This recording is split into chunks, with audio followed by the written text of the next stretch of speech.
Vă salut cu mare drag și mă bucur să ne revedem! Eu sunt Abi și ca de fiecare dată vă invit la mine în bucătărie într-o nouă poveste culinară. Există preparate tradiționale cu care suntem destul de familiari și de multe ori ne este greu să încercăm ceva diferit. Atunci când aud sau văd o rețetă interesantă, îmi zic că merită încercată. Așa a fost și cu supa cremă de usturoi. Poate vă sperie ideea de usturoi, miros sau gust puternic. Vă asigur că nu va fi cazul, iar aroma acestei supe vă va cuceri. Dați un like acum și haideți să pornim la treabă!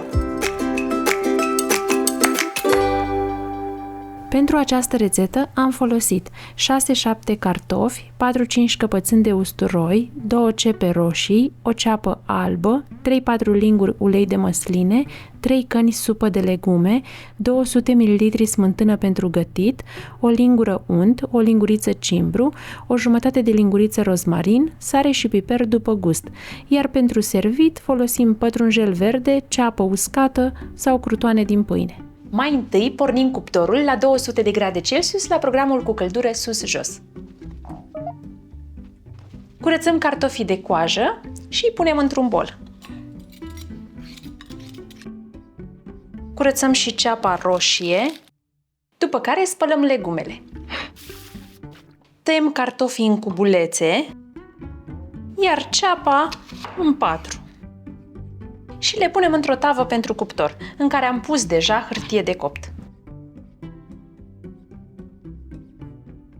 Tăiem și capetele căpățânilor de usturoi și îi punem tot în tavă, printre cartofi și ceapă.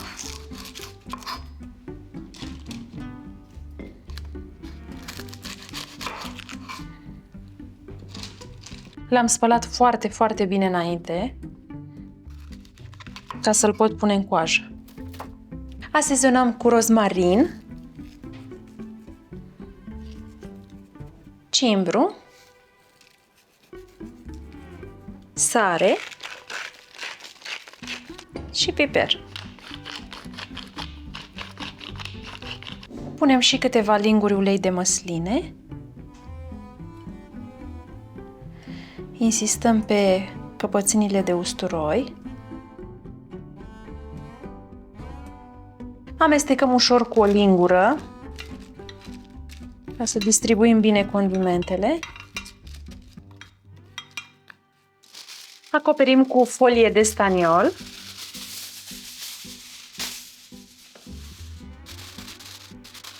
Și punem la cuptor pentru 30 de minute.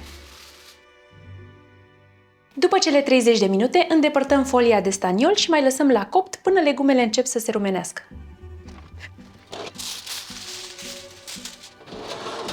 Pentru aproximativ 20-30 de minute. Înainte de a se rumeni legumele cam cu 10 minute, curățăm această ceapă, o tăiem mărunt și o călim.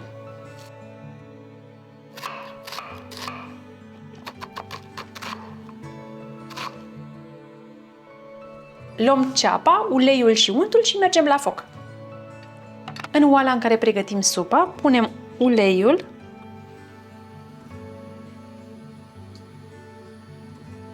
untul, lăsăm untul puțin să se topească, după care adăugăm ceapa.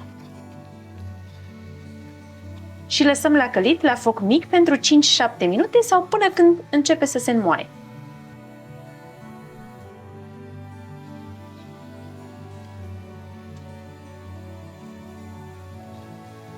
Cu grijă scoatem usturoiul pe o farfurie, pentru că trebuie să-l scoatem din coajă înainte să-l punem în supă.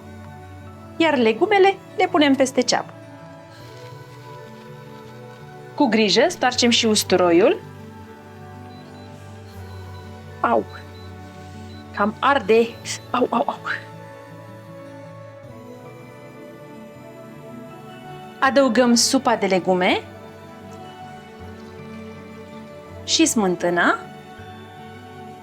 și lăsăm până când fierbe în clopot. În funcție de consistența pe care o vreți, puteți adăuga mai multă supă sau mai puțină. Luăm de pe foc și mixăm cu mixerul vertical până obținem o cremă foarte fină. La final, aceasta este consistența. Dacă vă place mai subțire, puneți la fiert atunci când fierbeți supă mai multă sau apă. Punem în boluri și servim. Câteva firicele de pătrunjel. Și nu ne rămâne decât să decorăm cu ce vreți voi și aveți la îndemână. Eu am câțiva fulgi de ceapă uscată, pătrunjel proaspăt tocat,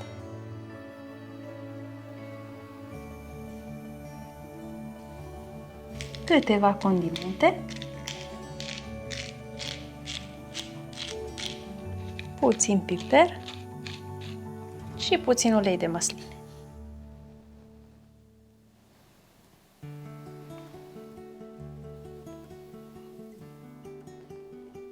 Și yummy, yummy!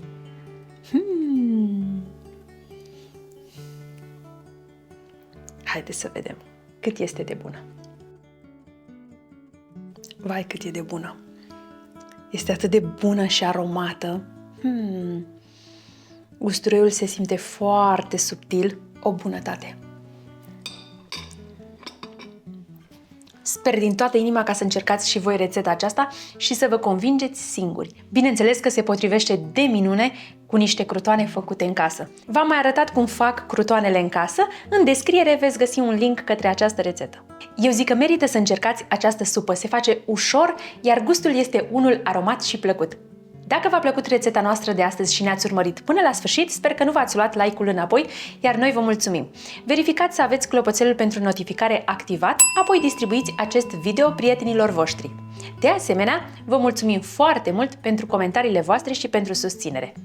Până data viitoare, nu uitați, supa cremă de usturoi are alt gust atunci când o pregătești cu plăcere. La revedere!